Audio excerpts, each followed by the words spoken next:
যদি হারাম রিলেশনে থাকেন, যে সম্পর্কে রব নারাজ হচ্ছে, আপনি শুধু বলেন আমার রবকে খুশি করার জন্য আমি নিজের চাওয়াকে ছেড়ে দিলাম, এর চাইতে হাজার গুণ বেটার জীবন সঙ্গী আল্লাহ আপনাকে ব্যবস্থা করে দিবেন যদি আপনি ধৈর্য ধরতে পারেন।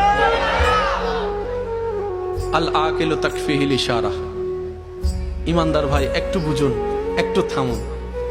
জীবন অনেক সুন্দর হয়ে যাবে যদি জীবন একটু ব্রেক লাগাতে পারেন। কারণ আমরা জীবন তরিটাকে শয়তানের হাতে দিয়ে দিছি।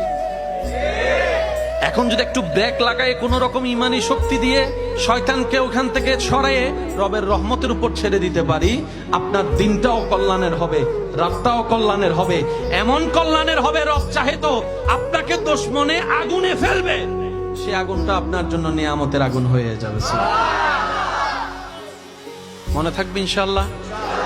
সবাই মিলে বলেন ইনশাআল্লাহ।